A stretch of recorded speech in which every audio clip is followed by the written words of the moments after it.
सुबह 4 बजे दिल्ली के मदनपुर खादर में महकमे आबपाशी की अराजी पर नाजायज कब्जे से रोहिंग्या कैंपों को हटा दिया गया है। 5 एकड़ से ज्यादा यह अराजी उत्तर प्रदेश हुकूमत की है। योगी हुकूमत ने बुलडोजर से गैर कानूनी कब्जे को हटाने का काम किया। योगी हुकूमत की इस कार्रवाई का जायजा लिया हमारे नुमाइंदे राजीव तिवारी ने। इस समय मैं राजधानी दिल्ली के मदनपुर खादर इलाके में हूं और मैं आपको दिखाना चाहूँगा कि मदनपुर खादर इलाके में यह जो क्षेत्रफल है, यह जो भूमि है, 5.21 एकड़ जो ज़मीन है, यह उत्तर प्रदेश सरकार की ज़मीन है। और इस ज़मीन पर जो अवैध कब्जा हो गया था, आज उत्तर प्रदेश सरकार की तरफ से बड़ी कार्रवाई की गई है और इस कार्रवाई में जो है अतिक्रमण हटा दिया गया है। आप देख सकते हैं कि यहाँ पे जो है झुग्गी झोपड़ी डाल करके लोग रह रहे थे। बताया जा रहा है कि इन झुग्गी झोपड़ी में रोहिंग्या निवास कर रहे थे और उत्तर प्रदेश सरकार की तरफ से बड़ा एक्शन लिया गया है। सुबह 4 बजे भोर में जो है बुलडोजर से पूरा रौंद दिया गया है। इस क्षेत्रफल को आप देख सकते हैं, चूँकि ये उत्तर प्रदेश सरकार की ज़मीन है, सिंचाई विभाग की ज़मीन है, लिहाजा उत्तर प्रदेश सरकार, योगी सरकार ने जो है बड़ा एक्शन लेते हुए एक बार फिर राजधानी दिल्ली में जो है बुलडोजर उतारा। और उसके बाद आप देख सकते हैं यहाँ की स्थिति क्या है। जितने भी जो यहाँ पे लोग अपना निवास बना रखे थे, सबको जो है पूरी तरह से रौंद दिया गया है, तोड़ करके हटा दिया गया है। यहाँ पे रोहिंग्या जो मुसलमान थे, वो जो बताया जा रहा था कि झोपड़ी बना करके, मकान बना करके अपना निवास स्थान बनाए हुए थे। हालांकि देखा जाए तो यहाँ पर उत्तर प्रदेश सरकार की तरफ से जो है एक बोर्ड भी लगाया गया है, जिस पे आप देख सकते हैं कि चेतावनी दी गई है। बोर्ड लगने के बावजूद अगर देखा जाए तो जिस तरह से यहाँ पर अतिक्रमण हो रहा था, इसको देख करके योगी सरकार ने बड़ा एक्शन लिया है। और अब यहाँ पे जो लोग रहते थे वो कहाँ पे हैं, कोई इस पर बोलने के लिए तैयार नहीं है। लेकिन कहा जा सकता है कि उत्तर प्रदेश सरकार पूरी तरह एक्शन में है। और एक बार फिर इसके पहले भी देखा जाए तो उत्तर प्रदेश की जो ज़मीन है उसको योगी सरकार ने खाली कराया था और आज फिर जो है यहाँ पे 5.2 एकड़ भूमि जो सिंचाई विभाग की है उसको खाली कराया गया है। कैमरा पर्सन योगेंद्र सिंह के साथ राजीव तिवारी, न्यूज़ 18 दिल्ली। सावन के महीने में शिवरात्रि के मौके पर शिव मंदिरों में चढ़ाए जाने वाला जल जिस कावड़ में रख कर लाया जाता है, इस कावड़ को मेरठ के कई मुस्लिम कारीगर अपने हाथों से तैयार करते हैं। लेकिन कोरोना वबा के खतरे की वजह से गुज़िश्ता 2 साल से मनसूख की जा रही कांवड़ यात्रा की वजह से कांवड़ तैयार करने वाले ये मुस्लिम कारीगर भी परेशान हैं।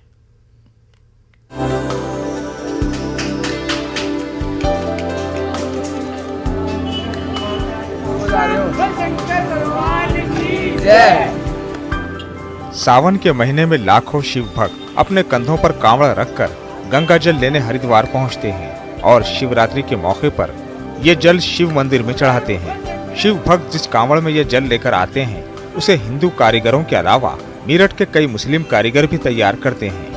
मेरठ के मुस्लिम कारीगर गुज़िश्ता 5 पुश्तों से इस काम को बड़ी अकीदत और एहतराम के साथ अंजाम देते आ रहे हैं। लेकिन कोरोना वबा की वजह से गुज़िश्ता बरस और इस साल भी कांवड़ यात्रा मनसूख किए जाने से इन कारीगरों का रोजगार भी मुतासिर हुआ है। कस्टमर जैसी चाहे वैसी हमारी कांवड़ मिल जाती है और 2 साल से चल रहा है ये मामला कोरोना का। पिछले साल भी हमारा कैंसिल हो गया, उससे पिछले साल भी कांवड़ की जो एंट्री थी वहाँ पर भी बहुत काम हल्का रहा, उसमें भी हमारा नुकसान रहा था। लाल कुर्ती में है, चिप चौक पे है, गौतम नगर में है, इंदिरा नगर में है, ब्रह्मपुरी में है और तुम्हारा इधर इंदिरा चौक पे है। सब जगह ही है। हाँ, मुस्लिम भी है, हिंदू भी है, सारी कैंसिल हो गई। सावन में शुरू होने वाली कांवड़ यात्रा से 2 माह पहले ही कांवड़ तैयार करने का काम शुरू हो जाता है। ऐसे में ऑर्डर पर कांवड़ तैयार करने वाले मुस्लिम कारीगरों की बकरीद भी अच्छी गुजरती है। लेकिन यात्रा की इजाजत ना मिलने के बाद ऑर्डर कैंसिल होने से कारीगर काफी मायूस हैं।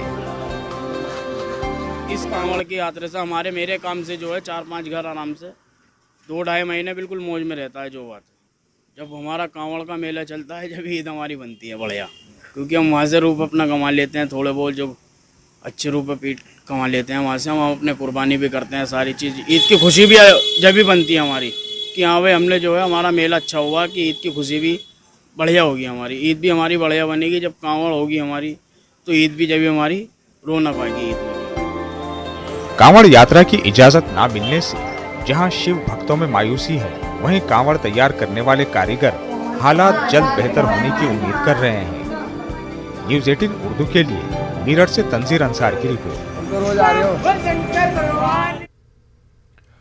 टोक्यो में कल से शुरू होने वाले ओलंपिक खेलों में हिंदुस्तान की वुमेन हॉकी टीम में शामिल 2 खिलाड़ियों का ताल्लुक इलाहाबाद से है। हॉकी खिलाड़ी निशा वारसी और Gurjeet Kaur north central railway की तरफ से ओलंपिक में हिस्सा ले रही हैं। टोक्यो जाने वाली वुमेन हॉकी टीम में शामिल 16 खिलाड़ियों में से 13 खिलाड़ियों का ताल्लुक इंडियन रेलवे से है। रेलवे ने वुमेन हॉकी टीम का हौसला बढ़ाने और नौजवानों में कौमी खेल हॉकी के ताल्लुक से दिलचस्पी पैदा करने के लिए मुल्क के तमाम बड़े रेलवे स्टेशनों पर सेल्फी पॉइंट्स बनाए हैं।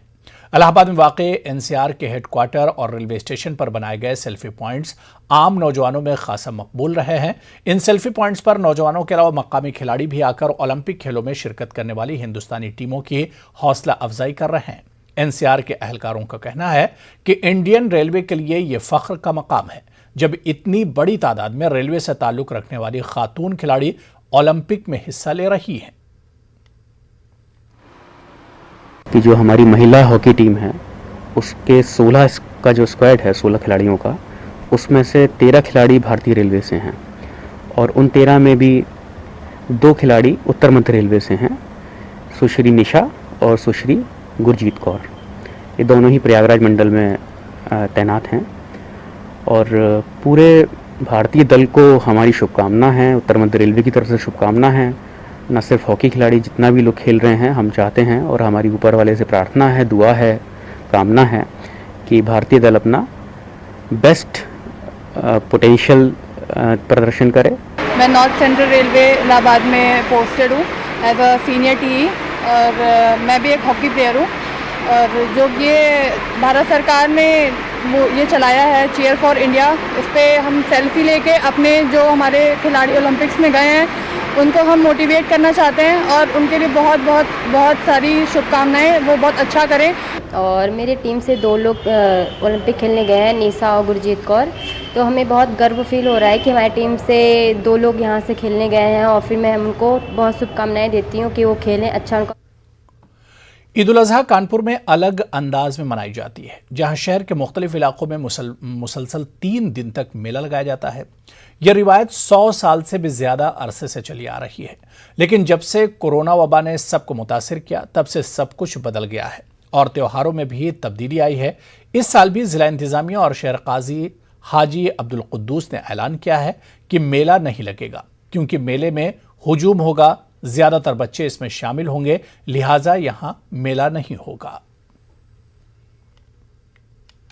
कोरोना की महामारी को देखते हुए बहुत से फैसले हुकूमत की तरफ से, अधिकारियों प्रशासन की तरफ से चेंज हुए हैं और यकीनन चेंजिंग उनकी मजबूरी और ज़रूरत थी, हमारी ही ज़रूरत की खातिर। तो आपने देखा होगा कि बहुत से ऐसे फैसले उन्होंने लिए इससे पहले भी। फिलहाल अधिकारियों ने, प्रशासन ने फैसला लिया है कि ईद के बाद जो मेला लगता है वो नहीं लगेगा, इसलिए कि वो भीड़ भाड़ होती है और जो कोरोना महामारी तीसरी लहर आने का खतरा है, अल्लाह न करे आवे, वो बच्चों के लिए ज़्यादा घातक है। चलिए यहाँ पर